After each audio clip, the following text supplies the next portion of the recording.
Okay, guys, in the build show today, we're going to get a little bit nerdy, specifically about conditioned attics. Now, if you're not familiar with that term, this is an attic that I've built at my house here, that all of my ductwork is within the air-conditioned envelope of the house.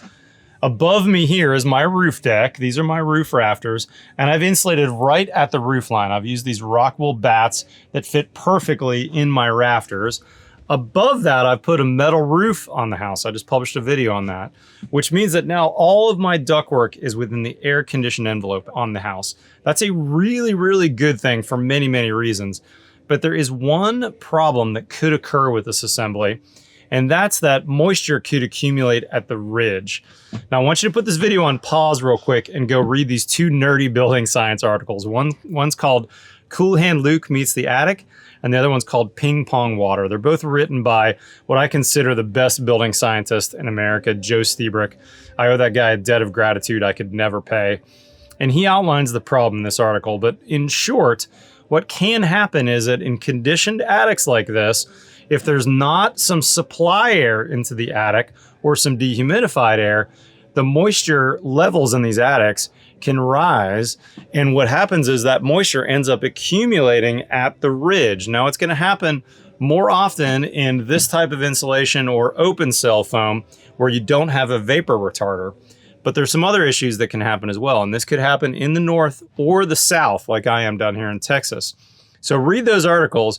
But in the build show today, we're going to actually talk about the problem with the master himself, who's seen it and experienced it. And we're going to talk about some solutions so you don't run into problems. And I've implemented those at my house as well. So without further ado, let's get to Joe Lstiburek and my interview with him that I filmed during the ice storm with my pandemic beard as well. So let's get going.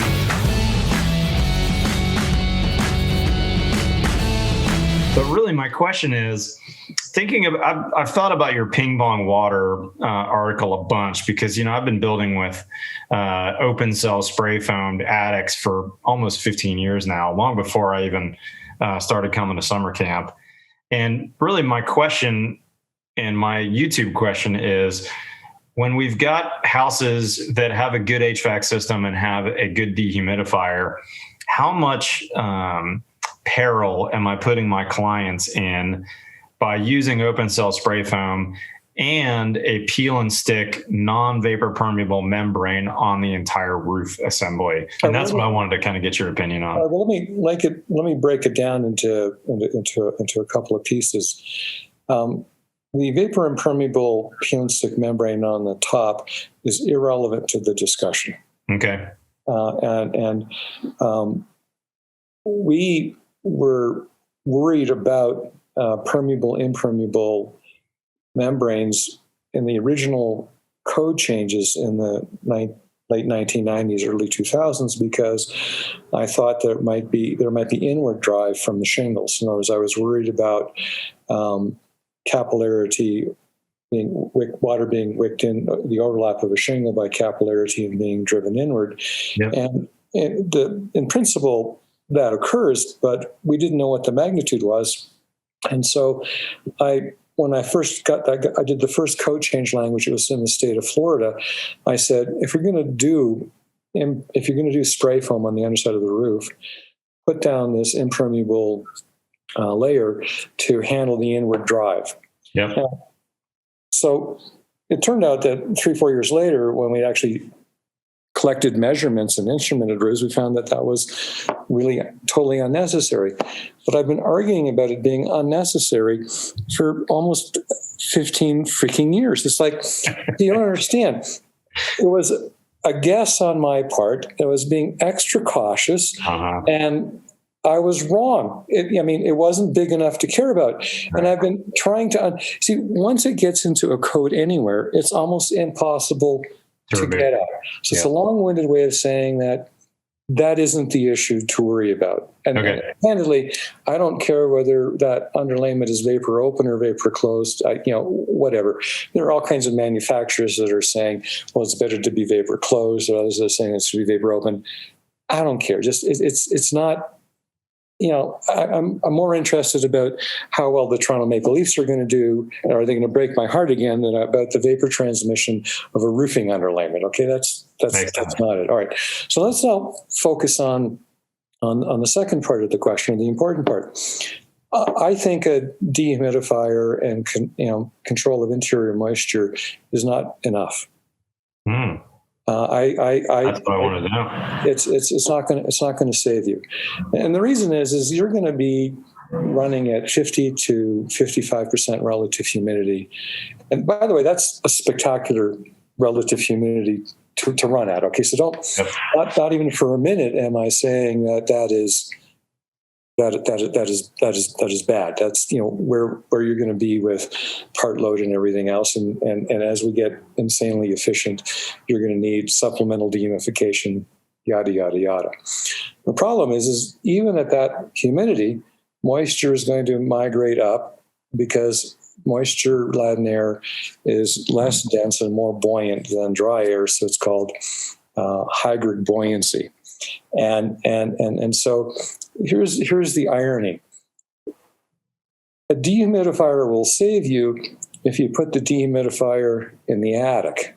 In other words, you're going to end up with moisture stratification, even with a beautiful HVAC system that in the occupied space where humans normally live, the humidity is controlled. But you're going to end up having, the dew point is going to go up as you rise simply because of hygrid buoyancy.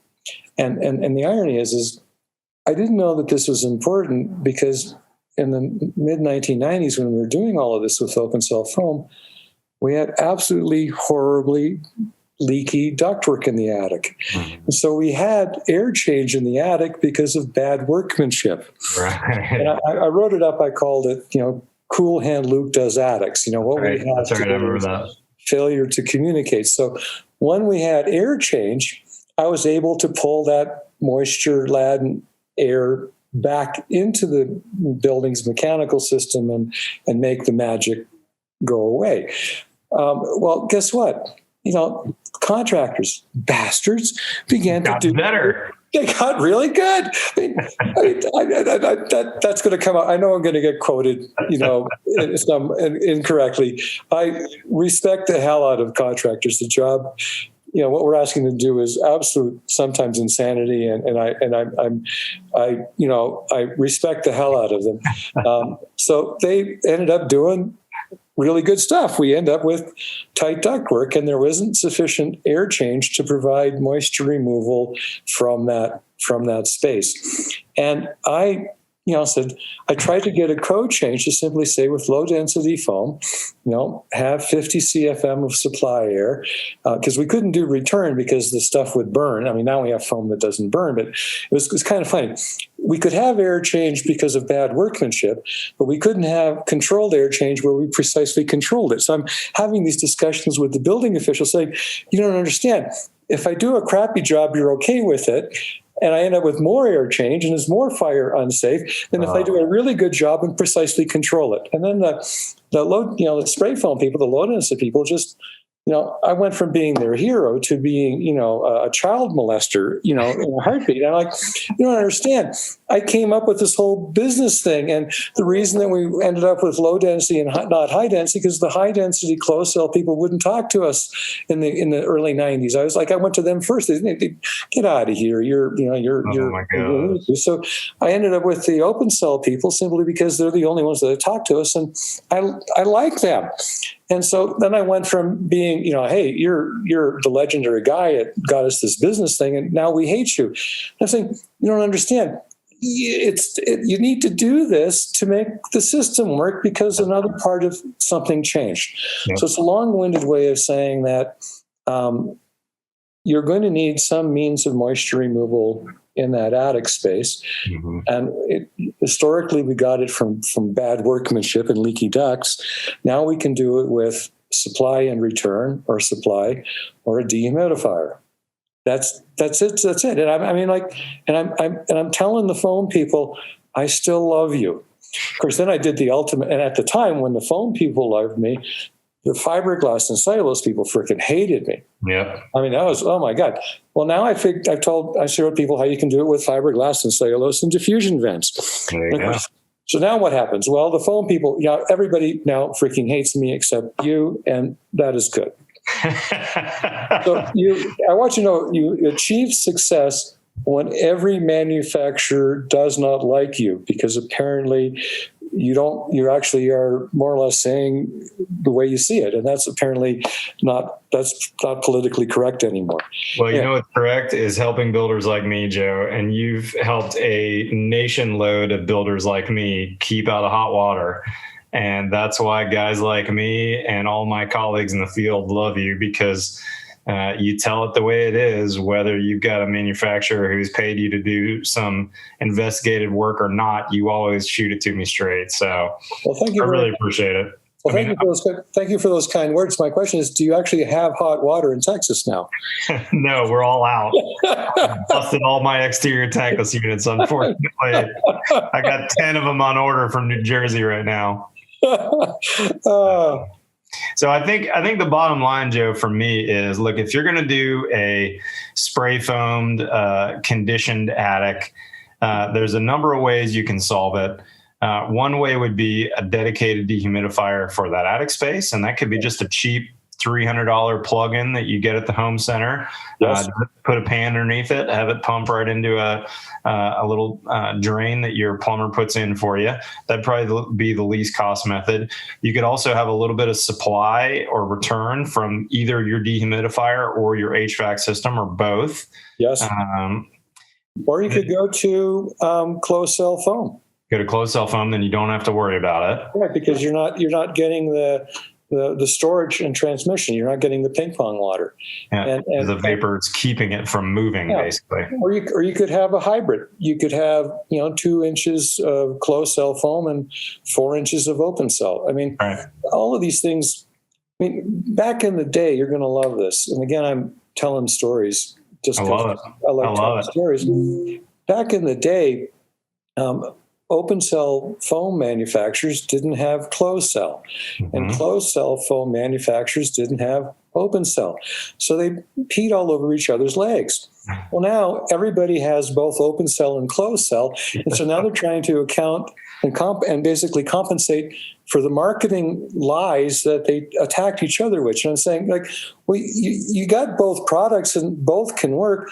Maybe you should stop saying bad things about half of your product, because if you dump all over the open cell product, the open cell people are going to dump over your closed cell. You have both of them. They both can work. I mean, I've become a building science therapist. I'm no longer an engineer. I just do therapy. Everybody calm down, hold hands, kumbaya. All of this stuff can be made to work. I love it. Last question, Joe. Tell me a little bit of the mechanics of the vapor diffusion port, which is what the ping pong article talks about a little bit. My understanding is this is at the ridge, maybe 2 feet on either side of the ridge down, where you're putting a vapor permeable, maybe even a highly vapor permeable membrane in over your sheathing, so that any of that moisture that is accumulating can get out. Give us the basics on that. Well, the moisture ends up at the ridge. And my philosophy is, if I can't keep it from getting there, why not deal with it once it gets there? This came out of failure analysis with SIPs, structural insulated panels. We had thousands of houses being affected, and the most famous cases were in Juneau, Alaska, and all the stuff ended up at the ridge. And instead of throwing away all the SIP panels, I said, why not just let them breathe out? Now, you don't want airflow, because air will bring even more moisture. And so one of the solutions to the SIP stuff was a vapor diffusion port. And the big guess was, what should the area be? And I mean, being a simple old guy, I simply said, well, how much of the stuff is rotted? So I simply said, what's the rot dimension? Because that's your area that you needed. That was the area that we needed for the diffusion port. So not rotted, you don't need it. So how are you going to know? Well, Mother Nature, we've been running this experiment on thousands of people's houses. Just look at what's rotted. And so, that's awesome. Okay, well, and then I said, well, hell, if we did it with SIPs, I bet you we could do this with cellulose and fiberglass. So we started playing around with it, and what's the word? I tricked a bunch of production home builders and saying, look, we could probably make this work, and let's try it. And by the way, a whole bunch of people hate foam. So these people will ground up New York Times and the Los Angeles Post and Miller Wool and Fluffy Rocks and whatever. I mean, everybody's, let's do this. And so we said, well, what is going to be the guess at the vent area? And the vent area was, well, what are the people currently making? So I thought we would start off with what is currently being, and then we would stress the buildings and, really zap them. You really needed to push things to failure to see what the limit is, right? I mean, I point out to people like you that failure has made me the man that I am today. Yeah, me too. Success doesn't tell you very much because you don't know why you succeeded. But it turned out that I was wrong. I thought that the vent ratio should be, 1 to 600, and I think it should be 1 to 150. So the current codes calls for 1 to 600, and I made a mistake, so I sent in a code change proposal, and the code people are laughing, and I said, I screwed up. I thought I was doubling the vent area, and I was actually reducing it in half. And they just laughed, and because nobody ever admits that they were an idiot, and I got it wrong. Joe Lstiburek doesn't know the difference between multiplying by 2 or dividing by 2. Anyway, so 1 to 150 is the vent area for cellulose or fiberglass, and it just means that the stuff ends up there, and there you go. It gets even better. All right. So we got lots of vented attics in Texas and South Florida with ductwork that's sweating like crazy. I got a code change that simply said, close the soffit vents and put in, and the upper vent turn into a diffusion vent, put a vapor open membrane over it, and now nothing sweats. How about that? Son of a gun. I'm waiting to get invited to Stockholm for my Nobel Prize. But keep waiting. Apparently all of the seats are taken. There aren't any more flights, and that ain't going to happen. But anyway, there you go. Now, before you run off and close all your vents, in Texas, be careful. You all put combustion appliances in your attics, and you don't want to die. In my understanding of my religion, you're only allowed to die once. You can't keep coming back, and you ought to pick your spot. So dying to control ductwork condensation is not worth it. Don't go there. No, not worth it. Joe, super, super helpful, man. I really appreciate this. I look forward to a future trip to Aspen that I can have a glass of wine with you and enjoy the slopes, but it doesn't look like it's happening this season. Well, it won't happen this season. And I'm here to tell you, we probably won't have summer camp either. Oh, son of a gun. The governor won't let me have 500 people in my backyard. He'll let me have maybe 30. 30 people? No, not worth it. You got 30 friends. If you throw a rock, you can hit 30 people that know you and are friends with you. Jeez. All right. Well, this is not alcohol. It's a Diet Coke. So talk to you. Cheers, my friend. Thank you. Tell Betsy I said hello. I'll talk to you soon, buddy. Catch you later. Boy, I can't thank Joe enough for spending that time with me on that Zoom call. He's such a smart guy, and he's seen it all in all climates. If you're not familiar with Joe, go over to buildingscience.com and sign up for their weekly newsletter where they'll send you their articles that are written. Everything's completely free on that site. Amazing site. But let's wrap up the video. I mentioned earlier this problem of ridge rot, and we talked about it with Joe. What have I done on my house here to prevent that? There's really two things that I've done. Number one was I implemented that vapor diffusion port that Joe talked about.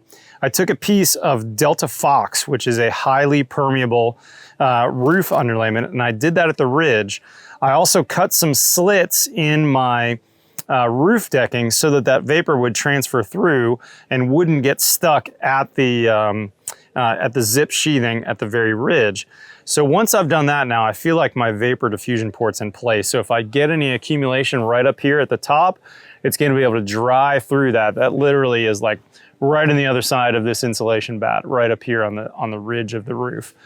The other thing that I've got going for me in this house is I put 2 dehumidifiers in. I used 2 small ones. This is an Ultra Aire 70, so this is 70 pints of ability to pull out of moisture in the air. I put one in here.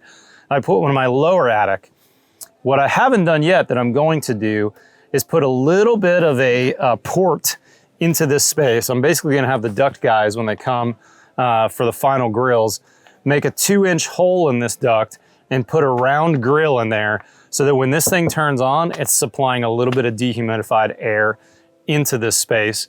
And I also have a Zender supply unit, that's that duct right there, popping air into this space, and that'll be fresh air, which will help force air from this space to the conditioned space below and vice versa. So I think between that and my vapor diffusion port, I'm all set here. Now guys, stay tuned for a future video that I've got in the works, actually I've shot it already, about different ways that you can make conditioned attics. Having all this ductwork in your conditioned space is terrific long-term for your house. It means all of my equipment, my Mitsubishi here, my Zender here, they're all living in a 75 degree year-round temperature. So there's no issues. It also means I've got no rats, no bugs, no problems up here. And lastly, it also means that this beautiful storage space up here is going to keep my ski clothes, my camp trunks for the kids, all that stuff from getting destroyed in a typical hot attic. Anyways, big thanks to Joe for taking the time to spend with me today. Look up those 2 articles. I'll link those 2 in the description below. And hopefully you learned something. Guys, if you're not currently a subscriber, hit that subscribe button. We've got new content here in the Build Show every Tuesday and every Friday. And by the way, we're actually moving very shortly to 3-day-a-week content. I'm excited about that. Follow me on Twitter and Instagram. Otherwise, we'll see you next time on the Build Show.